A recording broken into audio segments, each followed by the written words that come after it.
Well, the United Kingdom recorded over 200,000 COVID-19 cases on Tuesday. It was the highest daily toll since the first COVID-19 case was detected in the UK back in January of 2020. A shortage of staff is further worsening the situation. But eNCA correspondent Olly Barratt joins me now for more on this. And Olly, good morning to you from this part of the world. Take us through those numbers as opposed to seeing those increased numbers probably topping previous recorded infections in the UK. Yes, that's right. UK officials say that what they're really seeing is that the Omicron variant is spreading much more quickly than any previous variant that's been seen. And so the UK, like several other European and Western countries, is seeing record daily COVID figures compared to any other time during the pandemic. Well over 200,000 cases on at least one day this week. The last 24-hour period was just under 200,000 cases. So infections are rising rapidly still.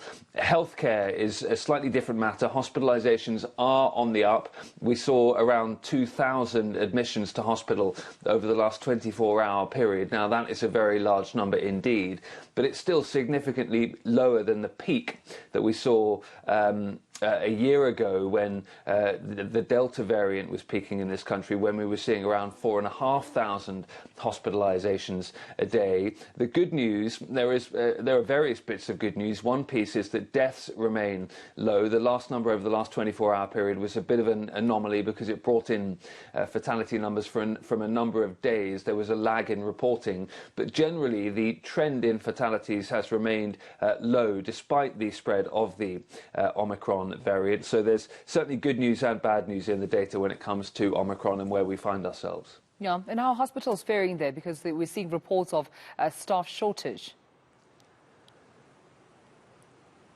Well, this is one of the key problems, is that although you are seeing fewer hospitalizations per case with Omicron than previous variants, as we saw in South Africa as well, you're seeing a lot of the hospitalizations come at the same time because the transmissibility of the variant is just so high. Add to that, because of the transmissibility of the variant, it's also coming at a time when a lot of doctors and nurses and other NHS staff are off sick or in isolation themselves because of COVID-19. So you have reduced staff numbers at a time when people going into hospital are spiking. And so that is leading to difficulties in a number of NHS trusts which run the local hospital and healthcare organisations and operations in their local areas. One of the key metrics throughout the pandemic from the government has been that they wanted to avoid the NHS becoming overwhelmed, is the word that is always used. They wanted to avoid those scenes that we saw in some other countries where healthcare systems simply couldn't cope. Government ministers here believe we haven't seen that at any stage throughout the pandemic, and we're not seeing it yet. But individual NHS trusts will say that they very much feel overwhelmed at this point. Many of them have declared critical incidents. What that means is they can drag in extra resources from elsewhere, they can call for help, they can put themselves on what you might call a war footing. And on that idea of a war footing, the army is on standby to go and help out in individual hospitals if needed, if we do see hospitalizations rising at the same time as staff absences are making it difficult to cope with. But as I say, the government would stress that the NHS is not overwhelmed at this point, and Boris Johnson, the UK Prime Minister, speaking in Parliament yesterday, sounded very bullish indeed about the fact that he thought there were difficult weeks ahead perhaps, but that the NHS would be able to, in his words, get through it. Yeah, and I understand that also with that comment and reaction coming from Boris Johnson, he absolutely ruled out another nationwide lockdown.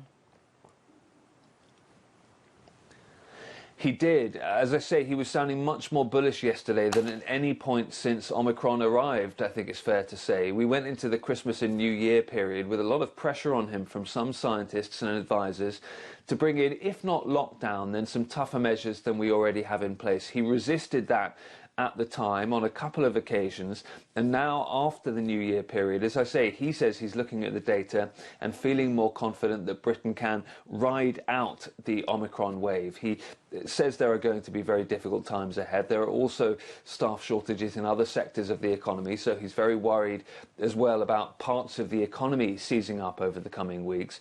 But he is looking at the data and pointing to things like London, where it looks like we might have already seen a peak, might have seen a similar course of the virus that we saw in South Africa. And if that is the case, then he believes, and the ministers around him believe, that further measures aren't required at this time. And he did say that he doesn't now believe that lockdowns are the way to deal with this type of event going forward. He doesn't rule it out completely, but as I say, he's sounding much more bullish at the moment about the idea of being able to get through this latest challenge without, not only without lockdown, but actually at the moment he seems to believe without any tougher measures than we currently have in place.